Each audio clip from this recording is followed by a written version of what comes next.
My name is Nasika Anulo, and I'm with Winihin Jemide series. A lot of things had happened some months back. We've had a first series of events, and this is like the second of the series of what we initially have called Women in Governmental Politics. But here we are today to see how we can push forward something that has to do with gender emergence. Gender emerging in different spheres. We are interested in gender emerging in politics, in government, gender emerging in industries, gender emerging in areas where gender previously didn't have any hold at all. So we are gathered here today for a brief moment again, but the belief is the quality of crowd we have here would send ripples that others will hear and want to be a part of. I look forward to a fruitful experience here today from everyone seated here. So please join me as I would want to acknowledge the presence of the ambassador of Rwanda to Nigeria, Mr. Joseph Ablize. He has been a former Minister of Youth and Sports in Rwanda, and he's here with us today. We have a strong representatives from different civil society groups. We have a strong representative from BBC. We have quality crowd in this audience that looks quite small. We even have a very strong student representative also because we strongly believe in succession planning. So we will start now. And in starting, I would invite someone I call my principal, the person that convened all of this, who had given us this platform we stand on. Let's put our hands together as I welcome Winihin Jemide. Good morning. Let me echo again the apologies of my colleague. A lot of those who we are still expecting were flying in from Abuja, and as it is with, and Jos, and as it is with Lagos on a rainy day, it's highly unpredictable when they will get here. We've tried to push it as far as we can, but in consideration of all of you who were here in a timely fashion, we've decided to go ahead and begin. As was announced, my name is Winihin Jemide, and I'm not a politician, nor am I looking for political office. That begs the question, why convene this crowd and why have this conversation? A year and a half ago, I was on Falomo Bridge, and there was a bit of traffic, as there is this morning, and I bought part of a newspaper, an insert for Time magazine. This insert usually should not be sold, but our Nigerian vendors, being who they are, had sold, were hawking the insert to Time magazine. And on the front cover was a picture of a young girl, an 18-year-old Ugandan girl who had run for parliament. And, I can see some people who from other conferences nodding because they've heard this story before. I pondered on this for quite a number of days, wondering to myself, at that time, my eldest daughter was 16, and I pondered to myself, what would make her choose to run for office? I didn't think it was an attractive enough proposition, just the fact that you could run, it wasn't enticable enough to make her want to run. But the story has progressed from that, from will my daughter run, to can my daughter run? And that is the conversation that we're having this morning. This is why in the room today, we have taken succession planning very seriously. So if by a show of hands you can just identify for me the students here today.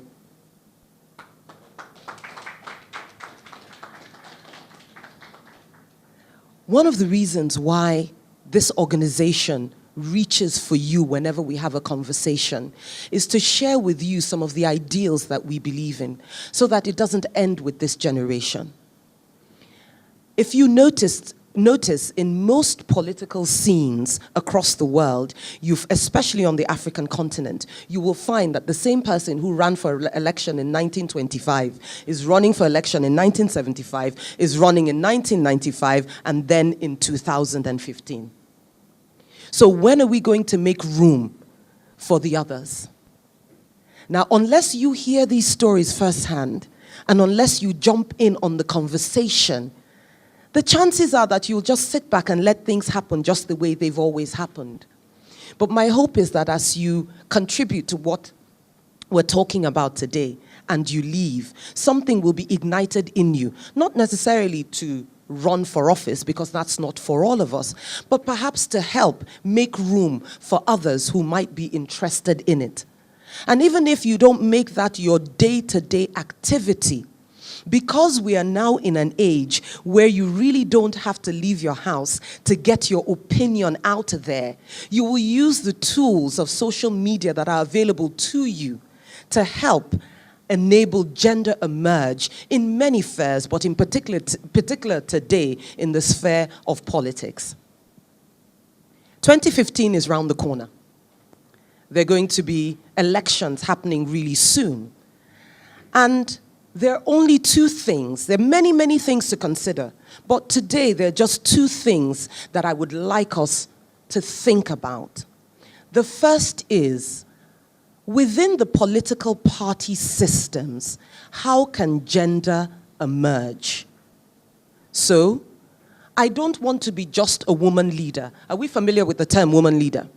Yes. So, woman leader is usually that position that they have set aside for females, and then we're relegated to that. And what we do is bring together market women. Yes, so we would usually go into the marketplace and then begin to engage market women, because in their masses, they can vote. So that position is restricted to a gathering of the informal sector, encouraging them to come to the polls and then completely disregarding them immediately the polls are over. So the first thing we consider is the ESCOs within political parties, the executive positions within political parties. Is it possible for more women to emerge? Will there be a day on the African continent when the chairman of a leading political party is a woman? And what are the steps that we need to begin to engage in or to take to enable this happen? The second question now becomes the primaries. When we begin to solicit for party tickets to run for office, whether it's at state level, the State House of Assembly, or at federal levels, the House of Representatives, or the Senate, within the political parties, we first need to get the party tickets. Very, very few women to date have gotten party tickets, let alone been enabled to run for those positions and then to win. And so that is the second consideration before us today. We ask nothing more than for us to consider these two things and then perhaps to come up with next steps as to how we can begin to support each other, whether we are politically ambitious or, like myself, one who just wants the story not just to be told and not just to become rhetoric, but to become crystallized such that action follows the conversation. I'm a big believer that gender must emerge. And I usually end everything that I say with these few truths as I own them and as I believe them. So as I welcome you all, and thank you so very much for taking time out to have this conversation, and as you listened to me earlier on say, it really is not, at the point of conversation, it's really not a question of numbers. It is more a question of how much value is brought to the conversation. And then my responsibility, or this organization's responsibility becomes, what do we do with the information that we have received here? And we will be particularly responsible with the things that we discuss. They won't end here. And so as I welcome you, let me end by saying what I always say, which is that gender must emerge in institutions, in politics, in government, and in industry. And that every time gender emerges, the economies of the world have a stronger chance of becoming a little more sustainable. But every time we stop gender from emerging, the economies of the world become highly at risk of regressing. And so the fact that gender must emerge is not just something nice to hear. It's not a theory. It's not a sweet story. It's not even only an ideal or an ideology that I propagate. It is the absolute truth that when gender emerges, economies become more and more sustainable. Welcome to this conversation. We're going to go into some very interesting aspects of this.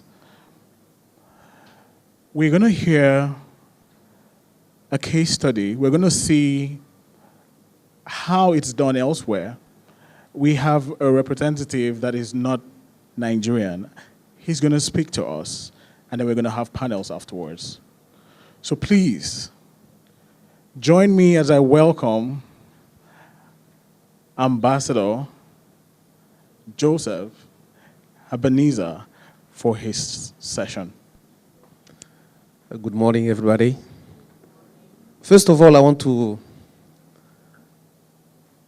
thank Mrs. Winihin Jemide for this kind of event that she's organizing. You are very great, and I'm grateful for having been invited for this session.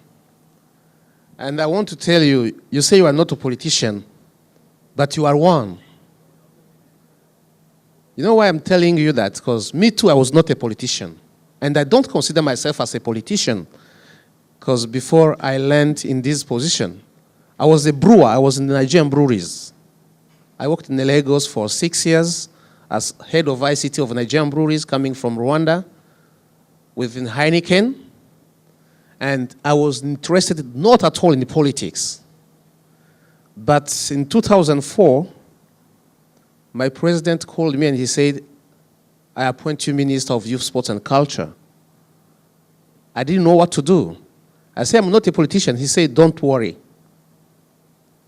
And now I retrieve myself as an ambassador, and I'm not belonging to any party, political party. So like you, maybe once I'm prophetizing, like now I'm a Nigerian. Soon you will be the Minister of Gender. I had a presentation, but after hearing you talk, I think what we'll do, I will ask them to send by email the presentation, and I won't just give you some practical things, what's happening in Rwanda. As I told you, I'm the Rwandan High Commissioner, because now we are in Commonwealth. I'm in Nigeria since August 2011. So now it's almost 3 years. But as I said before, I worked in Nigerian breweries for 6 years, so I know this country very well. And I consider myself as Nigerian. So what happened in Rwanda, I've been discussing with some of you when we are waiting. Rwanda was, in terms of gender, we're like any other African country. Even don't consider that these Europeans are better than us. They start changing, and even now we are advanced more than them in some domains. For instance, now in Rwanda, you know, we have 64% of members of parliament, first worldwide, 64%, and the speaker is a woman also. So this, to achieve it, it took us a long time. First of all, you know, after Beijing was 95, but before Beijing, that's why we're having our genocide, which claimed more than 1 million people, and that most of them were men. So we remained with like 54% women. One fact. But before that, there was a movement of liberation where the current president, President Kagame, was the commander-in-chief. They had already foreseen the role of women, because in that movement, there were many cadres who were women. Especially the one who was in charge of finance was a woman. Late Aloysia Inyumba. She has been awarded she has been recognized in many places. So after the genocide, we were in the process of reconciliation, in the process of rebuilding our country.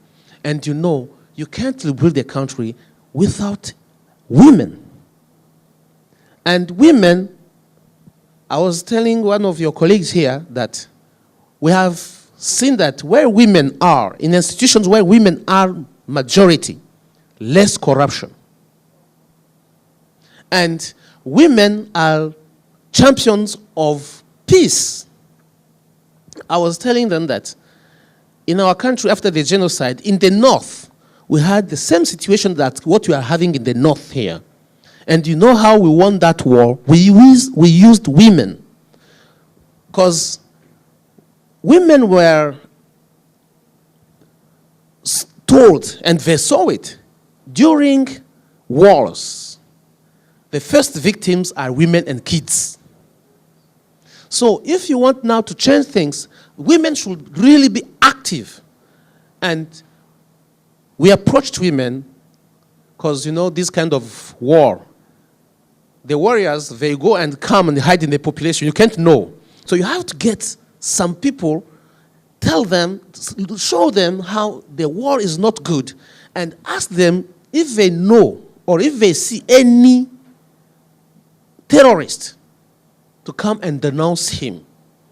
The women did it. Even some women were catching their husbands, their own husbands, say, please, stop this. And if it doesn't stop, the next day, go to report him to the authorities. There is even a case now. There is an MP, a Rwandan MP, a woman. She succeeded to convince her husband and the whole family to come from the terrorist. He was a major in the terrorist. Now he's in our army as a general, major general. The case is there. So I think we can use the same with Boko Haram. They can use the same, just to convince women, to show them the good and the bad of the war. Because women are by nature peaceful. And another thing is, as she said, in business. We created a fund for business for women. We had some cases, and we combined it with reconciliation. You know, the perpetrators of the genocide, and because they killed more men, and the survivors, they are women. The women who survived the genocide, and the women whose husbands were killing. The husbands now are in jail. So those women, we succeed to put them in cooperatives and be united by business. You understand? A killer and somebody who your husband killed, working together. Some people were thinking that it is just grammar or it cannot happen. But there are many cases, there are many villages where you find a widow of genocide and a woman whose husband is in jail, working together, doing business together, and developing their village and also developing our country. So cases are many, and here we can use it to develop also the gender in this country. But first of all, education. women education, especially girl education, is very key. I remember one of these, these Oyibo who think that they know everything. She was coming to tell us, especially when we were still in the cabinet, saying that we have to control birth because the country is overpopulated. And my president asked her, Rwanda is 26,338 kilometers square. We have 12 million. So the highest density in Africa, I agree. But what about Switzerland? What about Netherlands? What about Belgium? Almost same size, bigger population. They never say that they are overpopulated. The problem is the quality of your population. The problem is education. And I can bet, you saw these students who are there, if they continue their studies far, they will never give birth anyhow. So the matter of education is very key. If you educate a girl, it means that even the quality, the people she will give birth to, she will want them to study. She will not give birth at 14. She will not accept to be married at 13 or 15 because she wants to continue. And even if once she graduated, she wants her career first. So you will see that maybe she will want a kid like at 32 or 30. And that will not only control birth, but also give birth to quality people. So when they tell Nigeria is overpopulated, we are never overpopulated. We have not good quality of people. That's the problem. And you see, this is the colonialist tactics of keeping us like, we are inferior to them. Saying you are overpopulated, you have to limit. You see now, they're even coming to take people from our side because their population is now old. Now, coming back to the strategy we used, you will see in the presentation. First, you have to put policies. You know this 30%. In our country, every organization and every post where there's election or where you have to appoint, it is mandatory to respect the 30%. And there is a gender monitoring, commission, which controls everywhere to go and see. And once it is not respected, the parliament will come and ask why, and you have to change it. So starting with the parliament, how we do elections, we have the 30% already aside for women.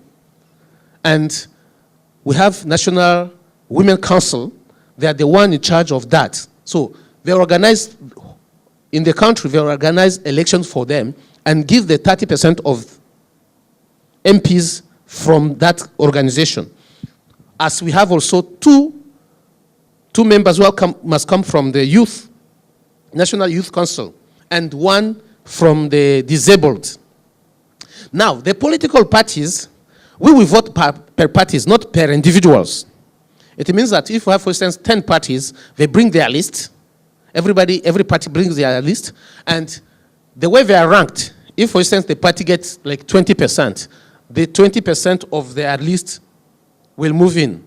And if one is not available or if he's appointed for another position, the next on the list will come. So that's why, first of all, the 30% of women, it must be, they were elected as 30%. Even among the youth, there was one lady. And now, in the political parties, as women are very powerful now, they came, and the total, we got 64%. It used to be 30% in the in the 90s, 2003 to become 54, 2008 it was 58, and now last year it became 64%, and the speaker and one of the deputy speaker, they are ladies. And you will see that it has improved a lot. In our justice system, lady also, they are majority. In the government, they are almost 40-something. So it's improving, and you see that Rwanda has developed a lot. First of all, the country is the less corrupted in Africa. Second, security-wise, Kigali or Rwanda, the whole Rwanda is the most secure, actually now with the world. The rate of criminality is very low. And they always, the example they give is that you can see an Oibo lady doing her jogging at 2 a.m. with, or somebody just walking with laptop or iPad, nobody will disturb you. So this is a long process. I know people will say, no, it's a small country. I agree with that. But Nigeria, you can take it as a whole. Let's say, for instance, let's start by a state. One state. Try to work it out. And you know, these kind of things, it's contaminous. If this state is doing well, the neighbor will be ashamed. They say, okay, let's start also doing the same. And like that, the whole country can be changed.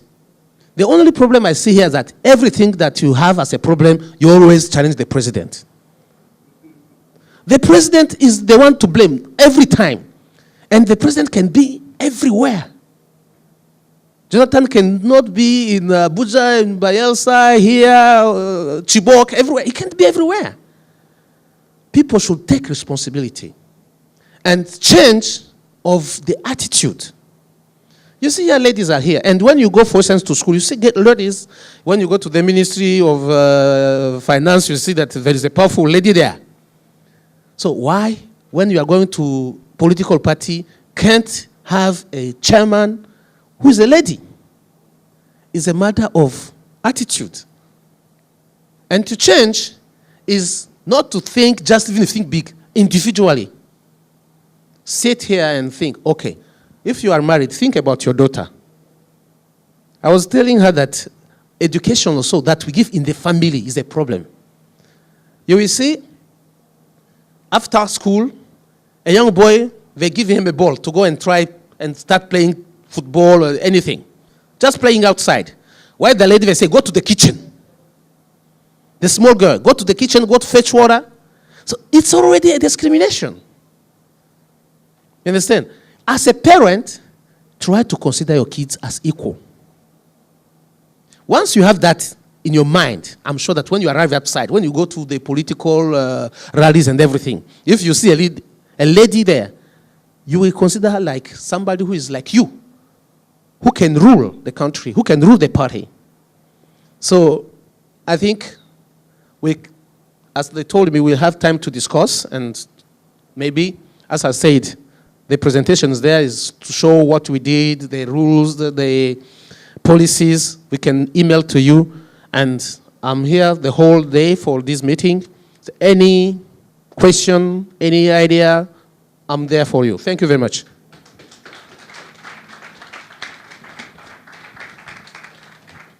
Thank you very much, sir. Sorry, we will still have to pull you up almost immediately. All right, sir, for a brief chat with Mrs. Winihin Jemide. Thank you very much. Please, let's move to brief.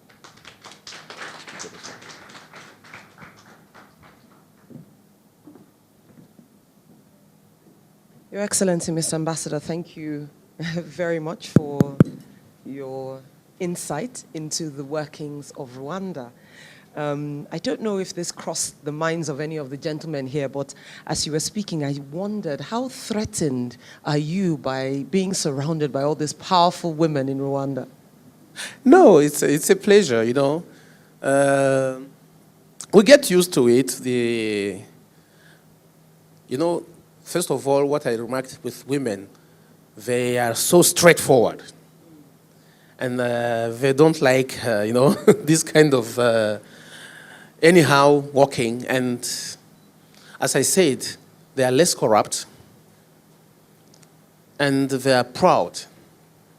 Because I think a woman is more family-based and not individually.